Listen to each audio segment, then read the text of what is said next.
Но все равно, я думаю, эта тема, да, многих интересует, раз вы сегодня пришли, да, на наше занятие. Итак, сейчас я включу слайды.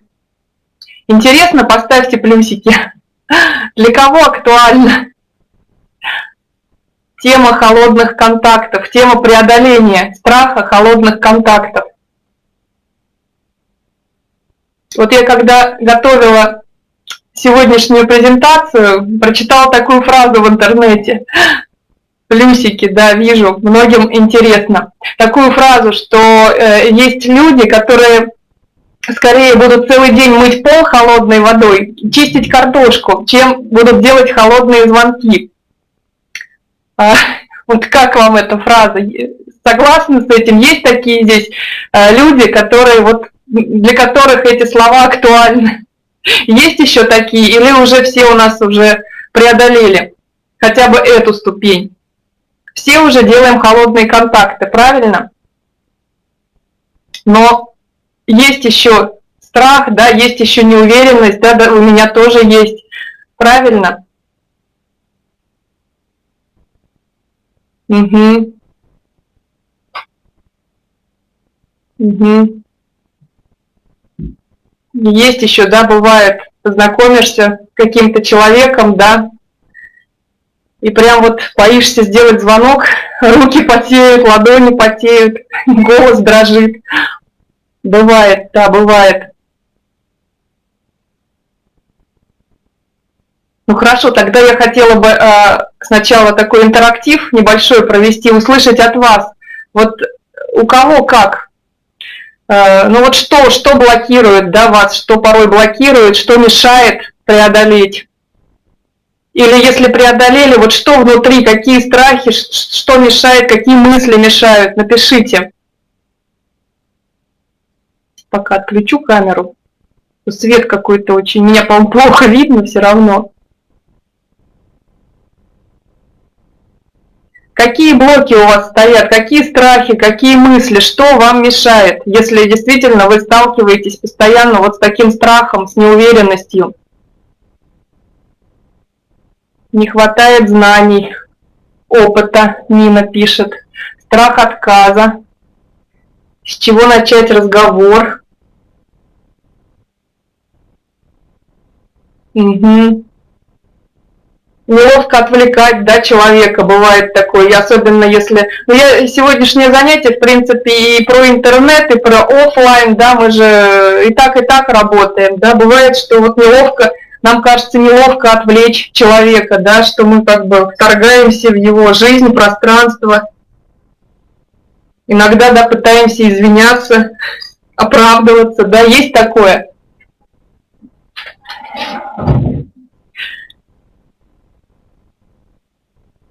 Бывает еще такое, что кажется, что несем ерунду, да. Бывает, что чувствуете, что говорите неубедительно.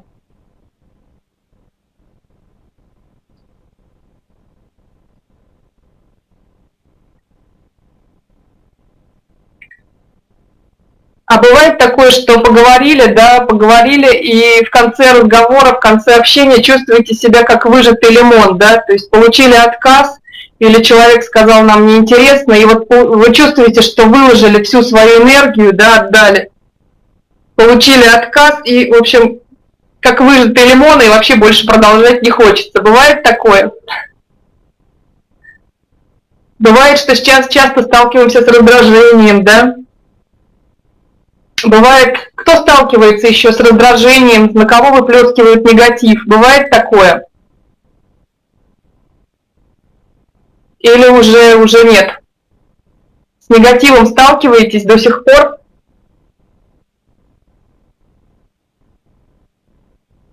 Да, видите, много разных причин, да, много разных негативных убеждений, мыслей, страхов. Они могут быть совершенно разными.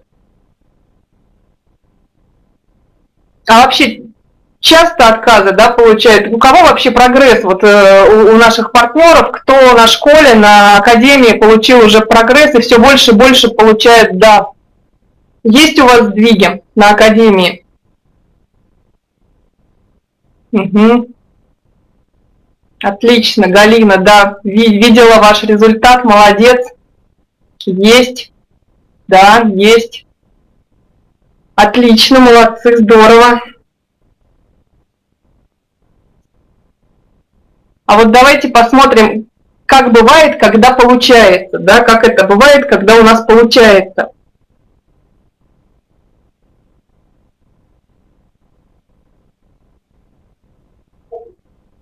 Если представить себя на месте такого человека, который умеет и продавать, да, и заключать сделки, еще от этого удовольствие получает, да, тогда мы прежде всего понимаем, что вот эта техника холодных контактов, она становится вашим другом, что вот эту волшебную машинку можно использовать умело для достижения ваших целей и быстрого достижения разрешения самых разных вопросов. И ваш голос уже звучит уверенно, живо, увлекательно, свободно. Наверняка, да, вы уже записываете ролики, уже тренируетесь, уже у кого-то в этом продвинулся кто-то, да, уже более уверен.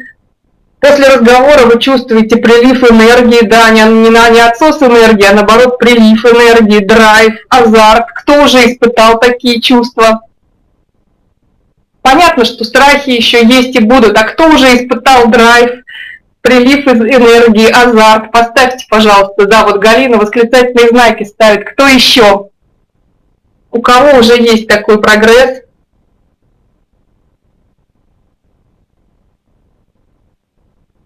Возникает, молодцы, да, я видела у многих результаты в чате, молодцы. То есть возникает вот это принесенное из детства ощущение игры, радостное чувство победы, когда успешно назначаем встречу, да, или заключаем сделку.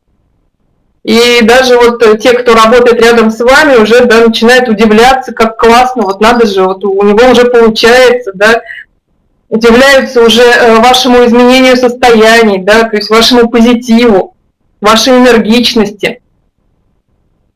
Вы предугадываете вопросы и возражения ваших кандидатов, да, тоже и такое уже случается. То есть вас уже не застанешь врасплох, у вас уже появляется опыт, и вы уже начинаете предугадывать. Да, то есть как в теннисе, да, игрок уже может угадать, да, куда кинет мяч его партнер. То есть с опытом и это приходит. Клиенты уже рады вашему звонку, то есть мы уже не стесняемся, не боимся кого-то отвлечь, а они порой ждут вашего звонка, очень радуются. Есть такое? У кого есть? У кого есть такие результаты, что клиенты уже рады вашему звонку, они, оказывается, ждали вашего звонка? Есть такое? Вас уже не остановить дежурными, есть у Елены, у Натальи есть. Вас уже не остановить дежурными отговорками, да, уже тоже набираемся опыт, поднаторели, да, с возражениями работать. Вас ценят как профессионала. Вас ценят как профессионала, у вас все больше уже клиентов и кандидатов приходят к вам сами, да, вот у меня вот такое тоже сейчас стало, что ко мне просто приходят сами, да, Антон об этом рассказывал когда-то, я не верила, ну как это, они придут сами. У меня тоже уже такое случается, что люди сами, выложишь какой-нибудь пост, да, в сетях, а они сами уже пишут, там что-то спрашивают, а как и что, а что за продукт, а как обучаться. Вот уже и такое даже началось, да. Есть у кого-то такое? Видите, у Антона было, я не верила, теперь у меня есть. У кого есть такие результаты?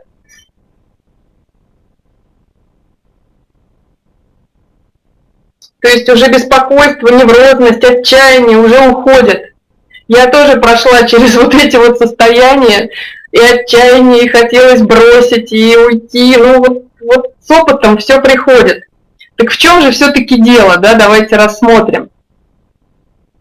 В чем дело? Почему одни люди умеют говорить легко и свободно, даже с незнакомцами, назначают встречи, делают продажи, а другие нервничают и потеют перед каждым холодным контактом?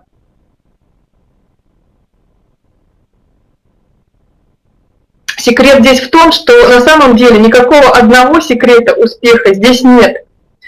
Успешные сетевики, они уже освоили пошагово, поступенчато да, вот что мы с вами делаем на Академии, множество базовых навыков и приемов. А главное, они приняли осознанное внутреннее решение и готовность этими навыками пользоваться, применять и использовать. Правильно? Кто согласен со мной? Очень важна ваша вот осознанность. То есть не только учиться, да, но и начать применять. Поверить, да, в эти инструменты, которые мы вам даем, и начать применять пошагово. Ну, что, собственно, большинство из нас и делает, да, на академиях. Где взять вот эту систему, которая позволяет увеличить нам уровень нашего дохода? Она у нас есть, да, в роднике успеха, эта система, и мы уже видим большие результаты. Итак, и сейчас вот уже самое такое, к чему мы шли. 10 шагов, чтобы преодолеть страх перед холодными контактами. Итак, первое. Нарисуйте худший сценарий. Худший сценарий, да, вот что может быть худшего, по вашему мнению, когда мы собираемся позвонить человеку в скайпе, да? Что может быть худшего?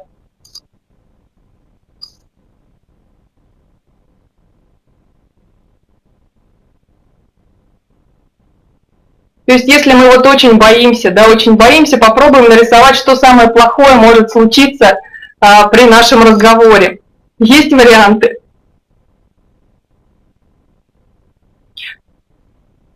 Ну, на самом деле, да, все здесь просто, да, нас не побьют, в нас не плюнут, давление подскочит под 200. Ну, на самом деле, да, наверное, такое может быть, и действительно это очень серьезно. Наверное, да, это самое плохое, что может случиться. Услышать нет, правильно. Что в этом здесь такого? Нас не плюнут, да, между нами экран, нас не побьют. Даже при живом общении, да, если бы мы знакомились на улице, вряд ли бы это случилось. Поэтому худший сценарий, да, это отказ. Отказ, да. Правильно, да и пусть, потом оно отпустится. То есть, и при этом сразу, да, подумайте о хорошем. А что может быть, да, что может быть при этом, если вы договоритесь о встрече, если вы заключите сделку? То есть вот так вот поработать, да, сначала подумать о худшем. Если вы сразу если не сможете справиться, да, не можете выстроить позитивный сценарий, тогда сначала нарисуйте худший, а потом нарисуйте лучший, да, и я думаю, что это сработает. Как правило, это работает. Дальше, второе. Преодолевайте страх действия. То есть пока не попробуешь, некоторые вещи кажутся страшнее, чем они есть на самом деле. И с каждым сделанным звонком ваш страх будет уменьшаться, а уверенность в своих силах и способностях будут расти. Да, большинство из нас уже это тоже проходят, да, ощущают. Вот. Далее, размер имеет значение. То есть если у нас всего один потенциальный кандидат сегодня, да, то, конечно же, этот звонок становится просто чудовищно важным для нас. А если в нашем списке 100 звонков в день, да, то одна неудача не может нас смутить, правильно? То есть стремимся каждый день, да, увеличивать количество наших кандидатов, количество приглашенных, количество приглашений, количество разговоров в скайпе, по телефону. Чем больше, тем лучше, да, знаем уже об этом. Дальше, четвертое. Подготовьтесь. То есть готовьтесь даже к минутным звонкам, к минутным встречам, к минутным разговорам, фактически как к любой презентации. То есть мы должны знать хорошо, кому звоним, да, что при этом ему сказать, как представить себя, свой бизнес, свою компанию. И вообще понимать, да, что мы хотим в конечном итоге получить в результате этого звонка. То есть цель, да, цель пригласить куда-то офлайн, да, цель пригласить на презентацию или цель по продукту, да, что-то поговорить с человеком. То есть должна быть четкая цель. Как вот на стартовой школе мы говорили, что должна быть четкая картинка уже в голове, да, сложившаяся, не только по поводу ваших целей, по поводу вашей мечты, но и даже вот конкретно. По каждому звонку должна быть уже картинка, подготовка. Вот такая вот как бы уже схема в голове, с кем, что, зачем, какой результат от этого звонка вы ждете, к чему стремитесь. Далее. Практикуйтесь. Каждое «нет» приближает вас к «да». Правильно, тоже уже об этом мы говорили с вами. Ну, попробуйте, например, кто вот недавно, попробуйте считать, сколько вам сказали «нет», сколько раз вам отказали до желанного вот этого получения «да». И тогда всегда будете знать, сколько «нет» вам осталось услышать, да, до встречи с потенциальным клиентом или до заключения контракта, может быть, до продажи, то есть до положительного результата. Можно вот таким путем пойти, да, вот применить такую тренировочку. Тоже знаю, что использовали люди. Я не делала, но знаю, что вот применяли такое новички. Потом хорошо в процессе рабочего звонка сфокусироваться на ответах и реакциях кандидата. То есть нужно быть уверенным в своих действиях, вопросах и ответах. Репетируйте, да, вот я вам уже на своей предыдущей мотивации говорила, то есть репетируйте. Репетируйте можете провести тренинг, да, то есть как я фактически тоже репетирую. Вот я стремлюсь проводить вот такие презентации, мотивации, потому что это меня продвигает дальше.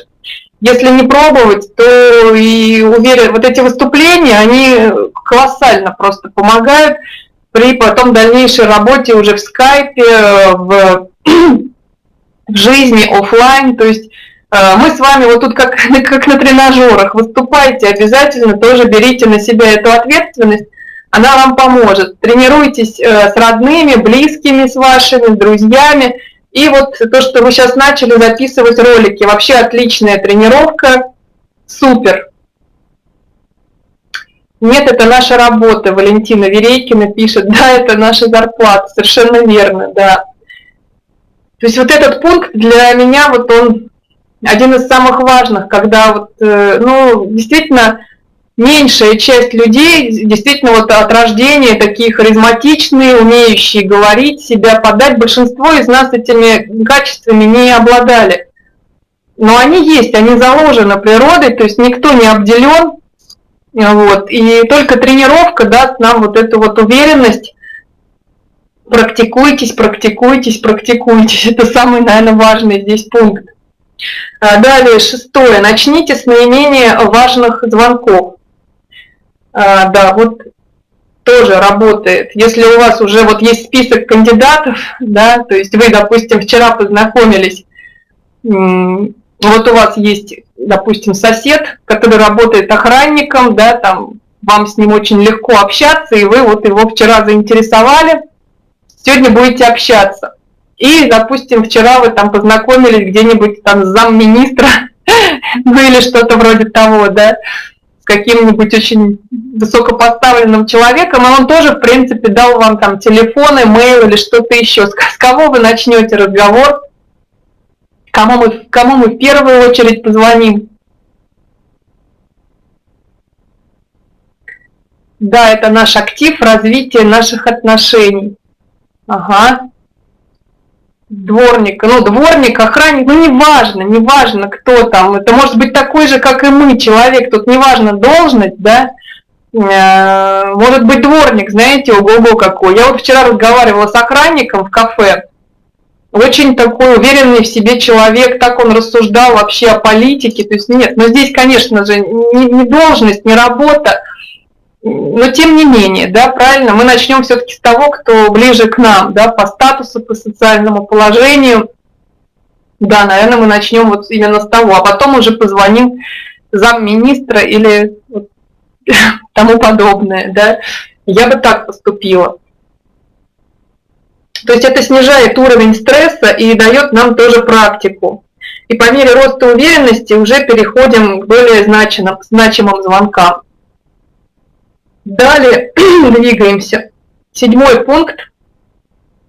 А я начну с руководителя, говорит Галина Матюшина. Ну что ж, здорово, значит, вы у нас уже вообще продвинутый человек, уже много работаете, я наблюдаю за вами, классно, так и надо. То есть, да, по мере нашего роста начинаем с руководителя. Я сейчас вот именно говорю о тех, кому страшно. Да, кому страшно, начинаем с менее важных звонков. 7. Эмоциональный баланс. Эмоциональный баланс. То есть, ну, мы уже упомянули, коснулись, мы можем натолкнуться на грубого, агрессивного человека, да, многие сталкиваемся до сих пор и будем сталкиваться. Не принимайте это на свой счет. То есть, возможно, у него сегодня плохой день или что-то случилось. Двигаемся дальше.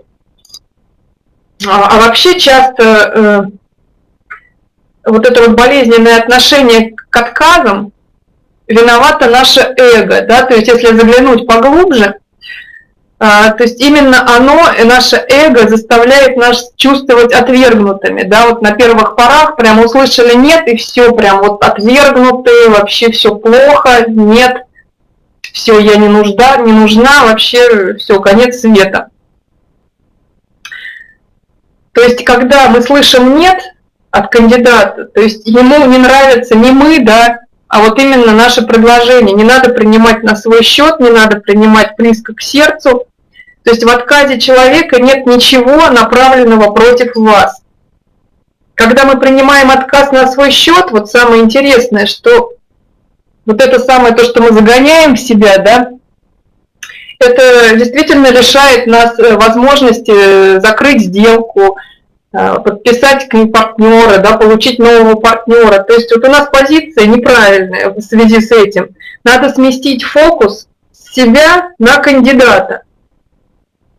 Попробовать, да, то есть если у кого-то есть еще вот такое болезненное отношение к отказам, вот подумайте поглубже, да, загляните, в чем там проблема.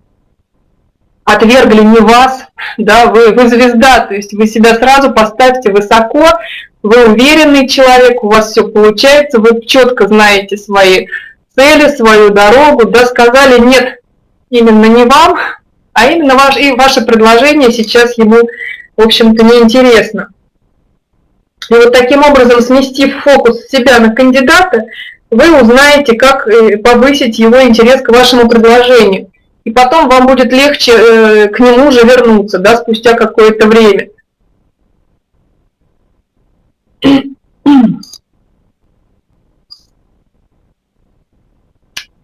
Далее. Если Сергей Муханов пишет, если нет, не значит в следующий раз, нет, а может в следующий раз да. Ну да, то есть такое тоже бывает. Вот у меня буквально вчера женщина подключилась, вот скоро, наверное, сегодня ее добавим в чат. Она возле меня была вот 2 года. Нет. А вот вчера да. Ну, тьфу-тьфу-тьфу, надеюсь, что все пройдет хорошо. Она сегодня едет в офис. Да, вот именно так и происходит в нашей жизни, поэтому не принимаем близко к сердцу, обязательно в следующий раз будет более благоприятная возможность, у него будет, возможно, что-то изменится в жизни, а возможно, вы вырастете, да, и вы станете для него более интересным. Так что просто ровно, да, вообще ровно ко всему относимся. Это касается не только бизнеса, да, нашей повседневной жизни. Не нужно этих резких эмоциональных скачков, да, стараемся все-таки держать эмоциональное равновесие. Это тоже очень важно в жизни. 8. Никаких предположений. То есть вот это вот думать за других ни в коем случае. А что подумают, да, будет ли, не будет ли. Наши приоритеты не всегда совпадают с приоритетами кандидата. Да, для него, может быть, в данный момент он занят каким-то там ежемесячным отчетом, да, у него там другой, более важный звонок, у него сейчас семейные, да, какие-то. То есть, ну, здесь, в общем-то, похожий такой пункт. Не реагируем, да, то есть потом опять к нему стучимся. Ну, то есть не надо предполагать заранее, да, что там, кто чего подумает, кто откажется, кто будет, не будет. У меня тоже масса таких примеров, когда думаешь одно, а происходит все на самом деле по-другому. Думаешь, ага, вот этот человек вообще активный такой, все, он завтра же включится и все, и станет просто президентом через 2 месяца. А он на самом деле и не надо ему 1000 лет, пока ваше предложение. И наоборот, вообще, вот казалось бы, просто неожиданно, да, то есть ты не ждешь от этого человека, а он реагирует, да, и, в общем-то, какой-то результат выдает или клиентом становится. У кого такое бывает, поставьте плюсики.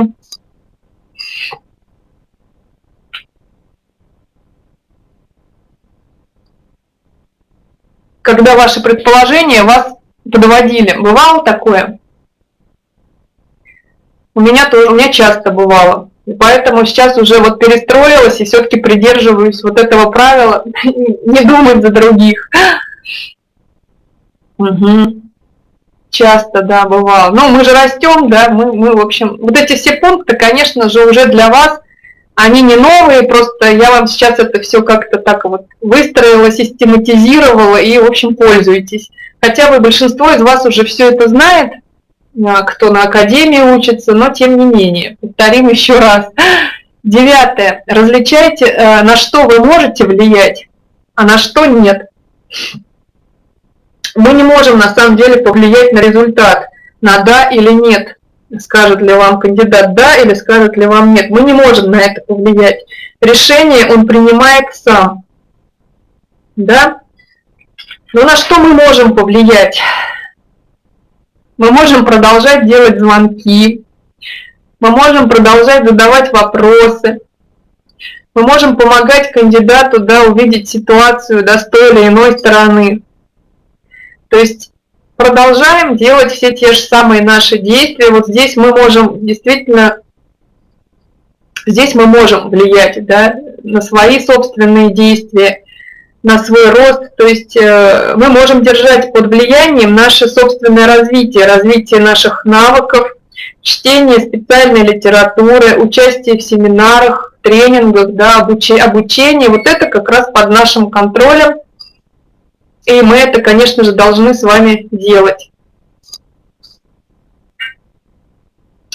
Ну и 10 пункт, тоже очень важный, тоже очень... Ну, тут вас как это не научишь, да, но вот желательно прийти все-таки вот к такому процессу, когда мы в процессе работы, да, получаем удовольствие. То есть звонок – это всего лишь звонок, это не вопрос жизни и смерти. Холодность нашего кандидата, да, она не разрушит в руины ни наш бизнес, ни нашу с вами жизнь. Но звонков мы делаем каждый день много контактов, да, много разной интересной работы. То есть мы пишем открыточки, мы делаем бесплатные продукты, кто-то пишет книги, кто-то пишет PDF-отчеты, полезные списки, да, то есть много разных кандидатов, да, то есть сталкиваешься с людьми таких профессий, там художники, актеры, да неважно тоже, опять же.